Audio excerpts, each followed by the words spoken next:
Hello everyone, study with वैशेषिक में आप सभी का स्वागत है। सो फ्रेंड्स, हम लोगों ने लास्ट वीडियो में एंग्लो कर्नाटक युद्ध को समाप्त कर लिया था, जिसमें हम लोगों ने देखा था कि किस तरह से यूरोपीय व्यापारी जब भारत में आए थे तो उनके मध्य संघर्ष देखने को मिला था, जिसमें आपका फ्रांस और अंग्रेज़ों के बीच वो एंग्लो कर्नाटक युद्ध देखने को मिला था और उसका प्रभाव हम भारत के रियासतों पर भी देखते हैं। तो हम आज के टॉपिक में आधुनिक भारत के इतिहास में उसी टॉपिक को थोड़ा आगे बढ़ाएंगे और एक नया टॉपिक देखने जा रहे हैं, जिसका नाम है आज भारतीय रियासतों का अंग्रेजी शासन में विलय। आज का टॉपिक क्या है? भारतीय रियासतों का अंग्रेजी शासन में विलय। ये आज हमारा आज टॉपिक है। तो देखिए, कई रियासत का भी विलय होगा अंग्रेजी साम्राज्य में, जिसमें हम अभी आज पहला राज्य जो देखेंगे वो रहेगा मैसूर राज्य के बारे में देखें। जो मैसूर रियासत जो क्या रहता है, 1761 में हैदर अली द्वारा मैसूर राज्य की स्थापना की जाती है। इसकी स्थापना कब हुई थी? 1761 में हैदर अली द्वारा मैसूर रियासत की स्थापना की गई थी और इसकी जो राजधानी रहती है वो श्रीरंगपट्टनम रहती है। ये आपको ध्यान रखना है, एग्ज़ाम पॉइंट ऑफ व्यू से इम्पॉर्टेंट है कि मैसूर राज्य की या मैसूर रियासत की स्थापना किसने की थी? तो हैदर अली ने की थी 1761 में, और उसकी राजधानी क्या थी? श्रीरंगपट्टनम। एग्ज़ाम में कई बार पूछा हुआ है। अब आगे देखते हैं हम लोग। यहाँ पर प्रथम आंग्ल मैसूर युद्ध देखने को मिलेगा आपको, जिसका कार्यकाल रहेगा 1767 से लेकर 1769 तक। ठीक है, और यह जो युद्ध रहेगा ये हैदर अली के पक्ष में जाएगा। ठीक है, और इस युद्ध में आपको एक इम्पॉर्टेंट संधि याद रखना है, जो है मद्रास की संधि। मद्रास की संधि के तहत प्रथम आंग्ल मैसूर युद्ध क्या होता है? समाप्त हो जाता है। ये एग्जाम में कई बार पूछा हुआ है कि कौन सा आंग्ल मैसूर युद्ध मद्रास की संधि के तहत समाप्त हुआ था। तो आपका प्रथम आंग्ल मैसूर युद्ध मद्रास की संधि के तहत समाप्त हुआ था। ठीक है, अब हम लोग द्वितीय आंग्ल मैसूर युद्ध देखेंगे। कुल 4 होते हैं, अभी हम लोग सेकेंड वाले में हैं। कुल 4 आंग्ल मैसूर युद्ध होंगे। तो द्वितीय आंग्ल मैसूर युद्ध, जिसका कार्यकाल रहेगा 1780 से लेकर 1784 तक चलेगा ये वाला युद्ध। और इस युद्ध का कारण क्या होता है? द्वितीय आंग्ल मैसूर युद्ध का कारण क्या रहता है? अंग्रेजों द्वारा मद्रास की संधि का उल्लंघन। अंग्रेज क्या करते हैं? मद्रास की संधि जो प्रथम आंग्ल मैसूर युद्ध में हुई रहती है, उस संधि का उल्लंघन करते हैं, जिस कारण से हमें द्वितीय आंग्ल मैसूर युद्ध देखने को मिलता है। ठीक है, अब आगे देखते हैं क्या होता है इसमें। इसमें क्या होगा आपका? युद्ध के दौरान ना हैदर अली तथा अंग्रेजों का सेनापति, जो अंग्रेजों से जो नेतृत्व कर रहता है, उसका सेनापति जो आयरकुट रहता है, उसकी मृत्यु हो जाती है। तो द्वितीय आंग्ल मैसूर युद्ध में आपका हैदर अली और जो अंग्रेजों से जो नेतृत्व करते रहता है, जो सेनापति रहता है उन लोग का, आयरकुट, उसकी मृत्यु हो जाती है। तो ये रहता है द्वितीय आंग्ल मैसूर युद्ध में। और लास्ट पॉइंट है इसमें जो मोस्ट इम्पॉर्टेंट है, वो है आपका 1784 में क्या देखने को मिलेगा आपको? मंगलोर की संधि देखने को मिलेगी, जिसके तहत द्वितीय आंग्ल मैसूर युद्ध आपका समाप्त हो जाएगा। ये इम्पॉर्टेंट पॉइंट है आपके एग्ज़ाम के पार्ट से, कि ऐसा पूछता है कि द्वितीय आंग्ल मैसूर युद्ध किस संधि के तहत समाप्त हुआ था? तो वो था आपका मंगलोर की संधि। या फिर ऐसा पूछेगा कि मंगलोर की संधि के तहत कौन सा आंग्ल मैसूर युद्ध समाप्त हुआ था? तो आपका द्वितीय आंग्ल मैसूर युद्ध हुआ था। क्वेश्चन ऐसा कई बार पूछ चुका है। ठीक है, आपको ध्यान रखना है। अगला हम देखेंगे तृतीय आंग्ल मैसूर युद्ध। ठीक है, अब इसमें देखिए किसके बीच होगा।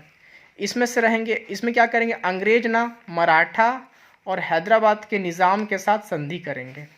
ठीक है, तो अंग्रेज, मराठा और हैदराबाद के निज़ाम किसके साथ लड़ेंगे? टीपू सुल्तान के साथ लड़ेंगे। और ये टीपू सुल्तान कौन रहता है? हैदर अली का बेटा रहता है। हैदर अली का जो अगला उत्तराधिकारी रहता है वो टीपू सुल्तान रहता है, जैसा कि आप देख सकते हैं, टीपू सुल्तान रहता है। तो इस युद्ध में क्या होगा? अंग्रेज, मराठा और हैदराबाद जो ये रहेंगे, ये जीत जाएंगे। जैसा कि आप देख सकते हैं, मैंने यहाँ पर ऐसा दिखाया हुआ है। ये तीनों मतलब अंग्रेज जीतेंगे और टीपू सुल्तान की मृत्यु टीपू सुल्तान की हार होगी, मृत्यु नहीं होगी। टीपू सुल्तान इसमें हारेगा और अंग्रेज जीतेंगे, मतलब अंग्रेजों के पक्ष में जाएगा ये वाला लड़ाई। अगला क्या रहेगा, अगला एक इम्पॉर्टेंट ऐसा पूछता है कि त्रिगुट की संधि किनके बीच हुई थी। ये एग्जाम में कई बार पूछा हुआ है। यह संधि आपका हुआ था अंग्रेज, मराठा और हैदराबाद। ठीक है, इसमें अंग्रेज, मराठा और हैदराबाद के बीच में त्रिगुट की संधि हुई थी और आपके द्वितीय आंग्ल मैसूर युद्ध में हुई थी। इसी से रिलेटेड ऐसा क्वेश्चन एक बार ऐसा मतलब आता है क्वेश्चन वाला। और ये जो आपका तृतीय आंग्ल मैसूर युद्ध है ये एक संधि के तहत समाप्त होगा 1792 में। आपको श्रीरंगपट्टनम की संधि के तहत यह तृतीय आंग्ल मैसूर युद्ध आपका समाप्त हो जाएगा। तो ये इम्पॉर्टेंट है, श्रीरंगपट्टनम की संधि। ऐसा पूछता है कि तृतीय आंग्ल मैसूर युद्ध किस संधि के तहत समाप्त हुआ था, तो आपका श्रीरंगपट्टनम की संधि के तहत तृतीय आंग्ल मैसूर युद्ध समाप्त हो गया था। ये आपको ध्यान रखना है। अब हम अंतिम देखेंगे, अंतिम आंग्ल मैसूर युद्ध होगा, वो है आपका चतुर्थ आंग्ल मैसूर युद्ध। क्या रहता है, चतुर्थ आंग्ल मैसूर युद्ध, जिसका कार्यकाल रहेगा 1798 से लेकर 1799 तक इसका कार्यकाल रहेगा। इसमें से जो अंग्रेजों से जो नेतृत्व करेगा आपका वो होगा लॉर्ड वेलेस्ली। जैसा कि देख सकते हैं आप, मैंने लिखा है यहाँ पर अंग्रेज अधिकारी लॉर्ड वेलेस्ली, और ये किसके साथ लड़ेगा, टीपू सुल्तान के साथ लड़ेगा। ठीक है, टीपू सुल्तान जो हैदर अली का उत्तराधिकारी होता है, और इसमें टीपू सुल्तान की हार हो जाएगी और अंग्रेजों की जीत होगी। अंग्रेज जीतेंगे इसमें, जिसमें लॉर्ड वेलेस्ली आपका नेतृत्व करता है।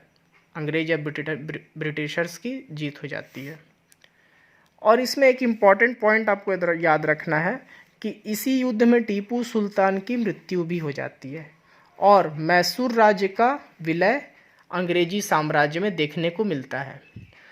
तो ये ऐसा पूछ सकता है कि मैसूर राज्य का विलय किस आंग्ल मैसूर युद्ध में हुआ था, तो चतुर्थ आंग्ल मैसूर युद्ध में हुआ था। ये इंपॉर्टेंट पॉइंट है जो आपको याद रखना है।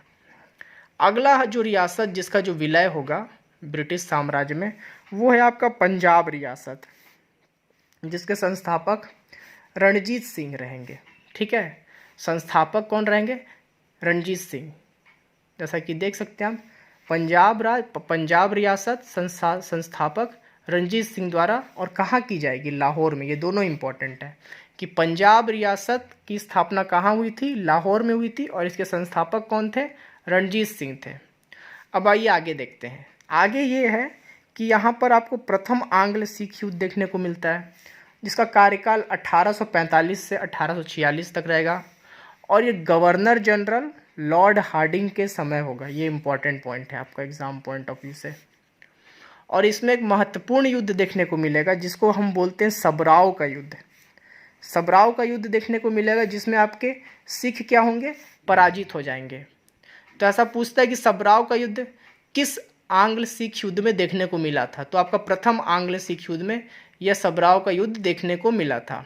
और ये जो प्रथम आंग्ल सिख युद्ध है आपका, ये लाहौर की संधि के तहत यह युद्ध समाप्त हो जाएगा। ठीक है, आपका प्रथम आंग्ल सिख युद्ध लाहौर की संधि के तहत यह युद्ध क्या होगा, समाप्त हो जाएगा। अब हम आते हैं द्वितीय आंग्ल सिख युद्ध में। द्वितीय आंग्ल सिख युद्ध जिसका कार्यकाल आपका 1848 से लेकर 1849 तक रहेगा। ये गवर्नर जनरल भारत के गवर्नर जनरल लॉर्ड डलहौजी के समय होगा। ये मोस्ट इंपॉर्टेंट पॉइंट है कि लॉर्ड डलहौजी के समय कौन सा आंग्ल सिख युद्ध हुआ था, द्वितीय आंग्ल सिख युद्ध हुआ था। और इसमें एक इम्पॉर्टेंट आपका लड़ाई होगा जिसमें 1849 को देखने को मिलेगा, वो होगा आपका चिलियान का युद्ध। चिलियान का युद्ध होगा जिसमें सिख फिर से पराजित हो जाएंगे और पंजाब रियासत का ब्रिटिश साम्राज्य में विलय हो जाएगा। ठीक है, जैसा कि आप देख सकते हैं लिखा हुआ है, चिलियान का युद्ध जिसमें सिख पराजित और पंजाब रियासत ब्रिटिशों के अधीन। ठीक है, और अगला इम्पॉर्टेंट पॉइंट है कि जो पंजाब का जो अंतिम शासक रहता है वो दिलीप सिंह रहता है। ये आपको याद रखना है, ये कई बार पूछा हुआ है। और ये भी पूछा हुआ है कि दिलीप सिंह क्या करता है, अंग्रेजों को कोहिनूर हीरा प्रदान करता है। तो अंग्रेजों को कोहिनूर हीरा कौन प्रदान करता है, दिलीप सिंह। ठीक है, अगला यहाँ पे नोट पॉइंट करके मैंने लिखा है, आप देख सकते हैं यहाँ पर कि पंजाब की जो राजनीतिक राजधानी होती है, पंजाब की जो राजनीतिक राजधानी थी वो थी लाहौर, एग्ज़ाम में कई बार पूछा हुआ ये। और जो धार्मिक राजधानी थी वो थी अमृतसर। ये आपको याद रखना है, ठीक है। अब हम आगे देखते हैं। आगे आपका जो रियासत का जो ब्रिटिश साम्राज्य में जिसका विलय होगा वो होगा जयपुर रियासत, ठीक है। अब हम जयपुर रियासत के बारे में देखेंगे, जिसके संस्थापक कौन थे? राजा जयसिंह। तो राजा जयसिंह द्वारा जयपुर रियासत की स्थापना की गई थी। और यहाँ पे क्या होगा कि लॉर्ड वेलेस्ली द्वारा सहायक संधि प्रणाली के तहत ब्रिटिश साम्राज्य में विलय। तो जयपुर रियासत का विलय कौन करेगा? अंग्रेजों में, मतलब अंग्रेजों से कौन करेगा? Lord Wellesley. लॉर्ड वेलेस्ली द्वारा सहायक संधि प्रणाली के तहत ब्रिटिश साम्राज्य में विलय जयपुर रियासत का। ये इम्पॉर्टेंट है, ये एक दो पॉइंट आपको याद रखना है। अगला रियासत का जिसका विलय होगा ब्रिटिश साम्राज्य में वो है बंगाल रियासत। और यहाँ पे आपको एक इम्पॉर्टेंट संधि याद रखनी है बंगाल रियासत से, जो है इलाहाबाद की संधि, जो आपको 1765 में देखने को मिलेगी। तो इलाहाबाद की संधि 1765 में, जिसमें क्या होता है, इस संधि के तहत अंग्रेजों को बंगाल, बिहार तथा उड़ीसा की दीवानी प्राप्त हो जाती है, ठीक है। तो ऐसा पूछ सकता है कि अंग्रेजों को बंगाल, बिहार तथा उड़ीसा की दीवानी किस संधि के तहत प्राप्त हुई थी? तो वो थी इलाहाबाद की संधि, जो 1765 में हुई थी। तो ये दोनों एक पॉइंट इंपॉर्टेंट है आपके एग्ज़ाम के प्रोस्पेक्ट से, ठीक है। अब यहाँ से अब इलाहाबाद की संधि 1765 में हुई, ठीक है। अब इसी के तहत क्या होता है, जो अवध रहता है आपका अवध, उसको बफर स्टेट बनाया जाता है। ये तीन इम्पॉर्टेंट पॉइंट है इलाहाबाद की संधि से, कि अंग्रेजों को बंगाल, बिहार तथा उड़ीसा की दीवानी प्राप्त होगी और अवध को बफर स्टेट बनाया जाएगा। तो यहाँ पर हम लोगों ने देख लिया बंगाल रियासत का भी अंग्रेजी साम्राज्य में विलय। अब जो अंतिम राज्य जिसका मतलब अंतिम रियासत जिसका विलय होगा ब्रिटिश साम्राज्य में, वो होगा आपका हैदराबाद, जिसके संस्थापक कौन थे? निज़ाम उल मुल्क, और इनका एक और क्या नाम है? चिनकिलिज खान, ठीक है। तो इसका संस्थापक आपका इम्पॉर्टेंट है, पूछता है कई बार कि निज़ाम उल मुल्क या चिनकिलिज खान द्वारा किस रियासत की स्थापना की गई थी? तो आपका हैदराबाद रियासत या हैदराबाद राज्य की स्थापना निज़ाम उल मुल्क के द्वारा की गई थी। और अगला इम्पॉर्टेंट पॉइंट जो आपको याद रखना है वो है कि लॉर्ड वेलेस्ली द्वारा सहायक संधि के तहत ब्रिटिश साम्राज्य में विलय होने वाला पहला रियासत था। जो आपका हैदराबाद था वो सहायक संधि प्रणाली के तहत ब्रिटिश साम्राज्य में विलय होने वाला प्रथम रियासत था। और विलय कौन किया था ब्रिटिश से? लॉर्ड वेलेस्ली द्वारा। ये ऐसा क्वेश्चन यहाँ से पूछ सकता है। तो ये इंपॉर्टेंट है कि लॉर्ड वेलेस्ली द्वारा सहायक संधि प्रणाली के तहत आपका हैदराबाद रियासत का विलय किया गया था, और ये प्रथम रियासत था जो ब्रिटिश साम्राज्य में विलय हुआ था। और इसके संस्थापक आपके निज़ाम उल मुल्क या फिर चिनकिलिज खान जिनको बोला जाता है, ये थे, ठीक है। तो फ्रेंड्स, हम लोगों ने ये देख लिया पूरे रियासतों का अंग्रेजी साम्राज्य में विलय। तो ये वाला अभी आपका टॉपिक आज समाप्त हो गया। तो फ्रेंड्स, अगर आपको वीडियो अच्छा लगा हो तो वीडियो को अपने स्टडी रिलेटेड ग्रुप में शेयर करिएगा, चैनल को सब्सक्राइब कर सकते हैं। तो फ्रेंड्स, आज के वीडियो में इतना ही रहेगा। हम लोग अगले वीडियो में एक नए टॉपिक के साथ मिलेंगे। आधुनिक भारत के इतिहास के अगले टॉपिक्स में मिलेंगे हम लोग अगले वीडियो में, ठीक है। तो आज के लिए इतना ही। Thank you so much.